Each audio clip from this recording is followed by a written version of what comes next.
Welcome back. You are listening to the Maureen Mapanda Show on Salam Media. It is 11:35 on a Wednesday. That means that it is time for our fitness segment. Uh, Joining me on the line right now is our fitness trainer, Luyanda Aziza Sibisi. We are going to be talking about getting kids healthy, fit, and active. Assalamu alaikum, Luyanda. Walaikum salam. How are you? Oh, good. And yourself? I'm good. It's a bit chilly in Joburg this morning, but everything is. We're trying our very best to stay warm, but it's very difficult. It is, but don't worry because after difficulty comes ease, and very soon, Absolutely. before we know it, it will be summer again, and some of Absolutely. us are going to be wishing for the winter. I know. Anyways, I'm not satisfied. all right. So, one in three children live a healthy lifestyle. In fact, only one in three are physically active every day. Less than 50% of the time spent in sports practice, games, and physical education involves moving enough to be considered as physical activity. So, why are children so unmotivated to get active, especially as they grow older? Okay, well, this is something I think about a lot, obviously, because I have two kids of my own. And, the more I think about it, the more the answer always I go around in circles and circles and circles until I come back to the one thing that is very common and glaring, which is the screen time. Screen time, whether it be cell phone, whether it be television, whether it be the computer, whether it be, just the ease of access in terms of everything is at our fingertips now. We literally never, especially now with the virus, we at home, everything is here. You stationed where you are, you don't need to get up. And if it's something that has never been, so for example, if you have a child that was born in this pandemic or maybe last year, they are really not going to grow up how we grew up, which was walking to the shops and, walking to the mall. Everything is done on a digital space. And that's why I feel like a lot of kids are just not moving. It's not part of our culture anymore, unless you consciously make a decision to incorporate it into your culture.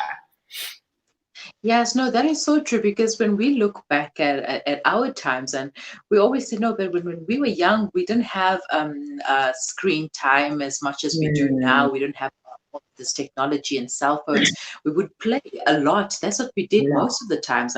As old as we were in our teens, we would still go outside and when our cousins came over, we would have like a mass hide and seek, and that was so Oh fun. my gosh. The kids don't have that anymore, and it's like so sad. I really feel for them because I'm like, you Mm, guys will make no fun the way we did. mm, But no, anyways, they have to go according to the times that they are living in. So absolutely. how can we motivate them to get active and stay active, and also to join us in our workouts? So, look, another thing I forgot to mention is that our living spaces are very different now. So, for example, a lot of us are living in like gated communities, apartments, or like our spaces are very restricted.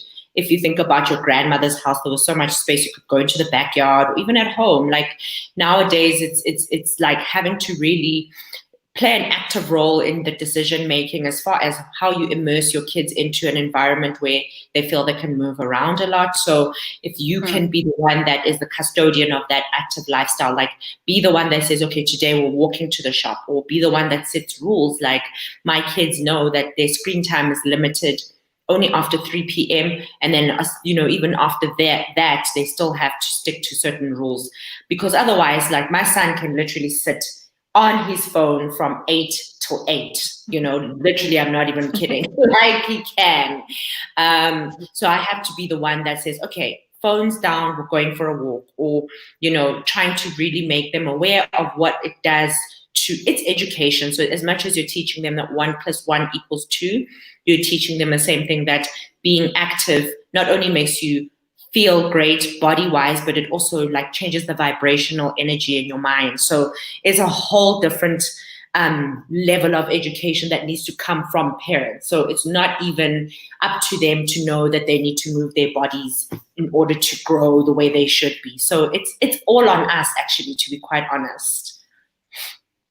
Mm-hmm. I noticed that kids, especially toddlers, don't have any. Uh, they don't really know much about following instructions. So Yeah, to them, they just go ahead and play and do whatever yeah, and climb and jump and have yeah, a good time. But as they grow older, from 6 and upwards, that's when they really start getting into learning about instructions, where they can yeah. now really follow your instructions and what you Mm, say and tell as mm. parents. Now, for me, a parent of a toddler, I basically just let her do what she wants to do. I mean, I can't tell her don't do this and she will not do that. She isn't. She's good. She's going to go ahead and climb and jump and ask me uh, uh, to hold her while she jumps. She wants to do that. Mm, But that's mm. good for them. It Very develops good for their them. sensory and motor skills as well. But Mm, then with mm. kids, as they grow older, they don't want to do anything. They don't want to move Yeah. around. So Mm. even if you do take away their technological devices, their screen time, they're still going to be like, well, I'm going to just sit Oh, here then. I'm just So, gonna, yeah, since yeah, you've taken my life away from me. exactly. What do we do then? Well, it's one of those things where, like, I don't know. I've just decided to be the one that is the custodian, as much as I'm a fit mom. So my kids, if I don't say, guys, okay, let's go outside and let's get active, they won't. They won't do it themselves. But the shift when the kids are a little bit older is actually teaching them about the there's a different spin to it. You can kind of tell them that being active is not just for your body, it's for your mind. Like, if you're in a very bad mood, what happens when you exercise is that you change your mood completely. It's like taking a happy pill.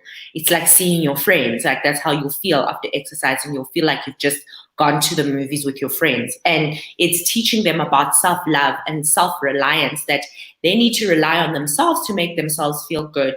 So it's a lot of it's a mindset thing, as far as the parenting is concerned. Because if you don't understand what exercise does, as far as on a spiritual level, emotional level, never mind the physical, then it's going to be very difficult for you to convince. I mean, teenagers are just like, yeah, whatever, I don't believe anything you say anyway, so whatever. But just let them feel after they've done, like, just say to them, let's go for a walk, like, let's go hiking, or let's do something cool, let's go jump on a trampoline and make it fun. Like, expecting a child to go on a treadmill for 35 minutes is really, I mean, I struggle with a treadmill myself. So I know that I need to be an outdoors focused person when it comes to involving the kids in my routine. Hmm. Now, speaking Yeah. about involving kids, I've seen your workouts with your daughter, and how do you work around that? And because she does what you do as well, so how do you get her to work out with you, and also to do the reps and Yeah. the routine? Well, obviously, her little body is still growing, so I cannot expect her to, do the squats with weights like, I would do. So, as much as the theory behind we do squats, we do lunges, it will never be 20 reps. It will always be limited to like 2 sets of 6 or 3 sets of 10. I mean, yeah, so it's much less reps, much less weights, and very little movements that can impact the joints, because their bodies are still growing. So sometimes I don't make them do like jump squats and anything that involves any impact, even though they can handle it. Like, they play netball, they play all sorts of things at school. But strength training is a very focused level of training where you've got to understand that when you're training a child, as little reps as possible and very little weights added to. So with us, you can do a weighted squat with a bar. That's the aim, in order to build your muscle.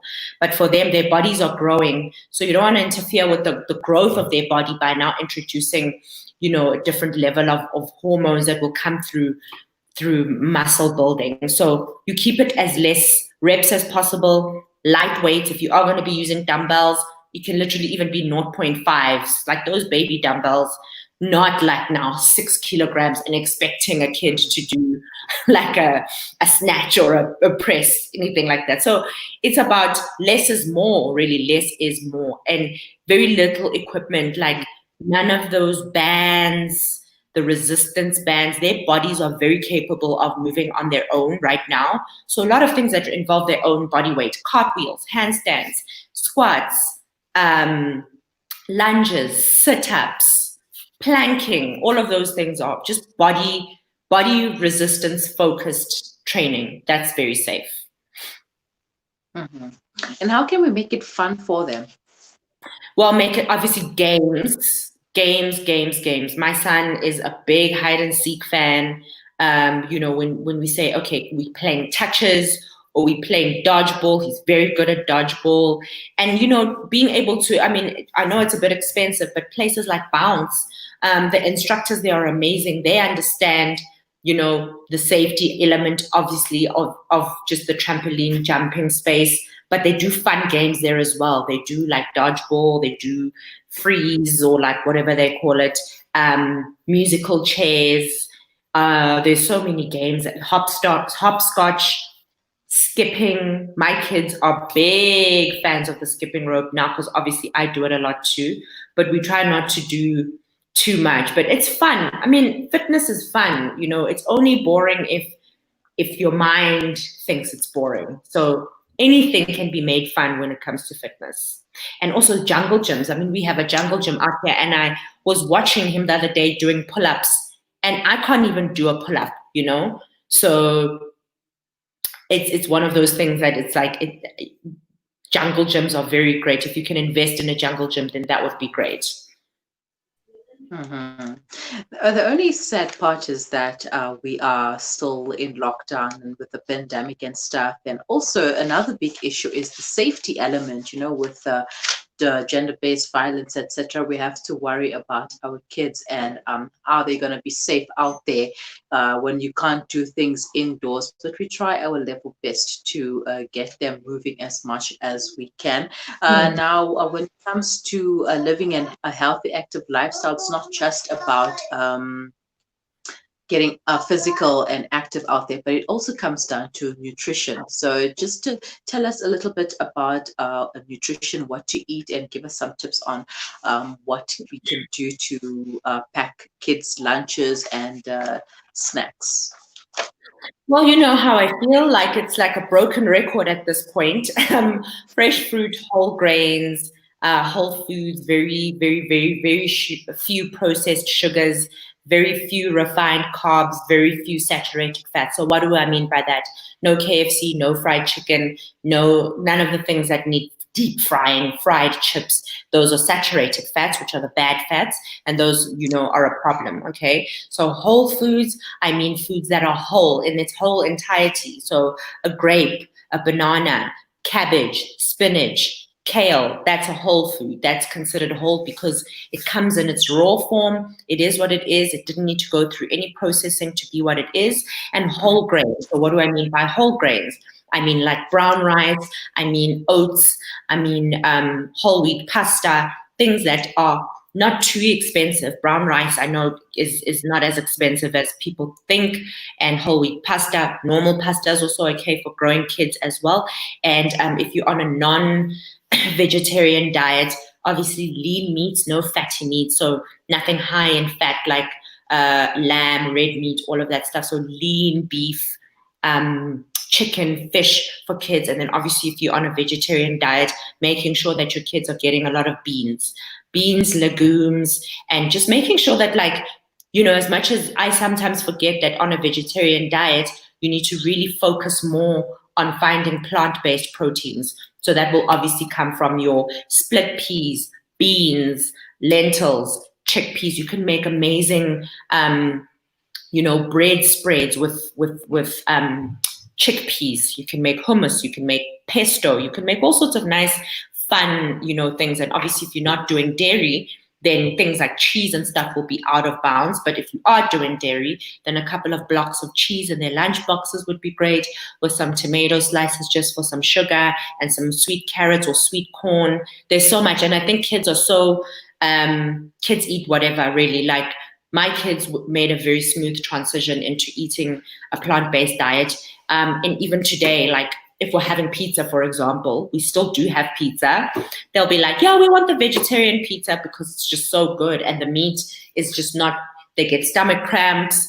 So it's easy to bring kids into a healthy lifestyle. Obviously, whole wheat flour, if you're baking, introduce them to, make them aware what you mean by whole foods. When they look at, like less refined grains, if we're looking at flour, you need to show them the difference between, pure white flour and the flour that is more organic and less processed. They'll actually see that, oh wow, this is more rough, and this will, digest better for me in my body, and like make them see things. And human beings were made different because we see color, and the reason we see color is so that we can identify if fruits are ripe. Tell kids that we are so special as human beings. We were meant to eat plants and fresh fruits because our eyes, other animals cannot see color like we do. So don't waste that by eating dull, boring, brown and black food. Like, use your eyes to see the color and pick food that are high in color. That's like the best thing to do and say to your kids, because then they'll never forget that. They'll always remember it, because they make the connection very easy between their bodies and the external world.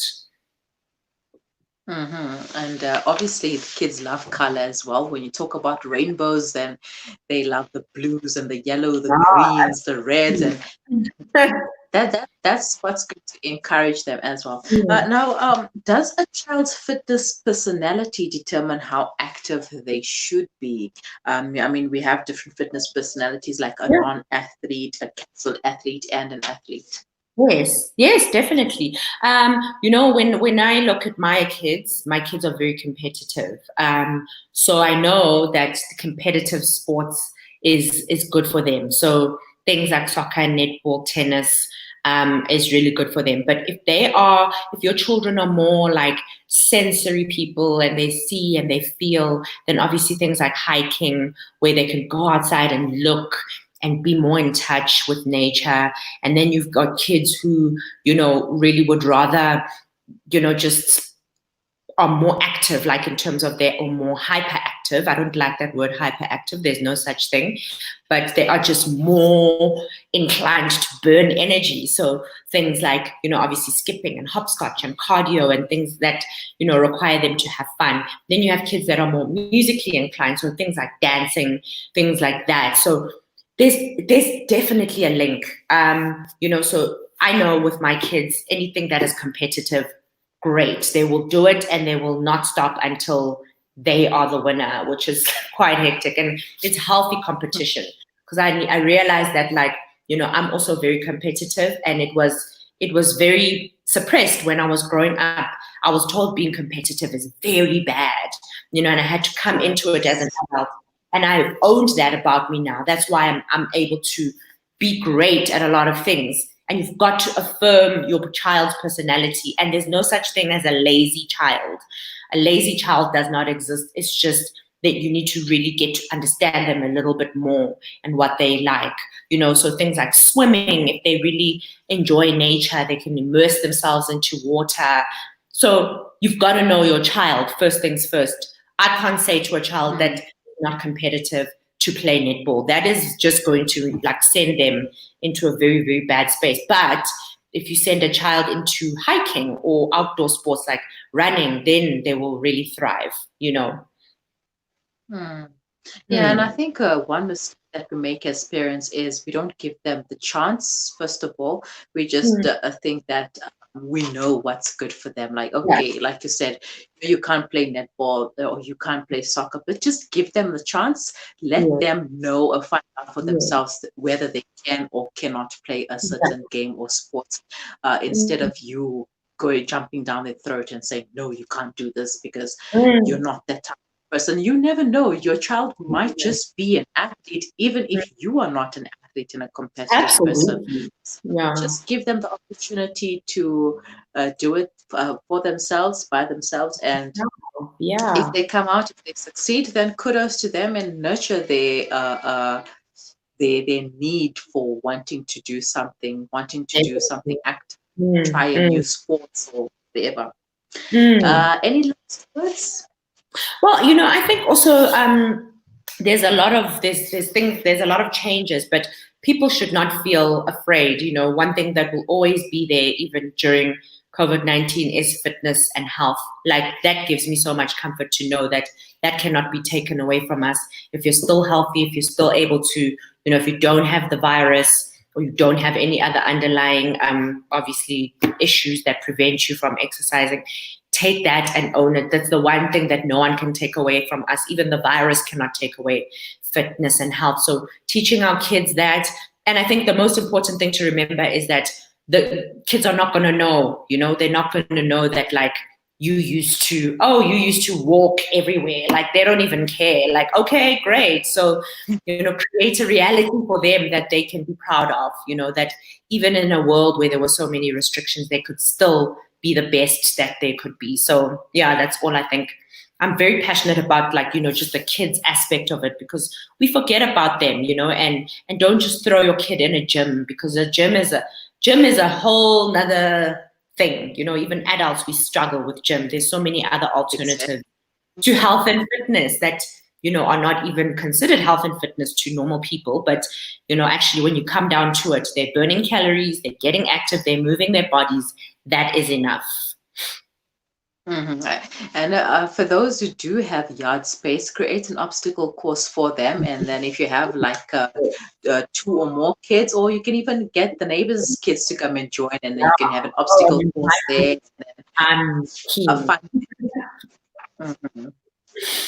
Yeah, it will be a fun day. Get the parents involved also. Tell them that on Saturday we're going to be having a boot camp. So bring your kids, and there will be prizes as well. And that will encourage the parents as well to get active and involved, Yeah, and to also that's a ensure that brilliant their idea. kids are active and are there every second Saturday or something for that Sure, obstacle that's a course. brilliant idea, sis. I love that.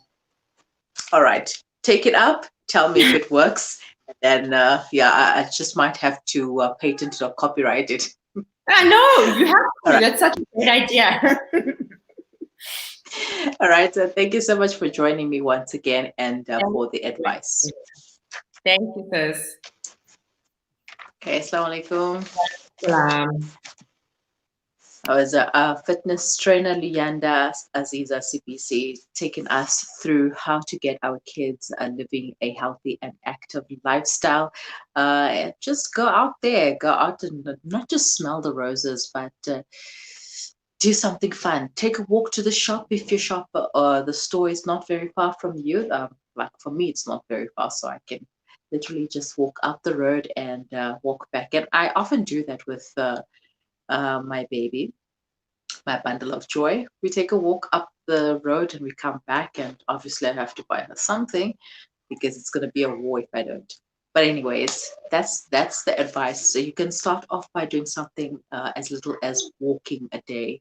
You don't have to do all the squats and stuff. Do things according to the child's age group, and if they are able to do it, then do it with them. If not, don't force them.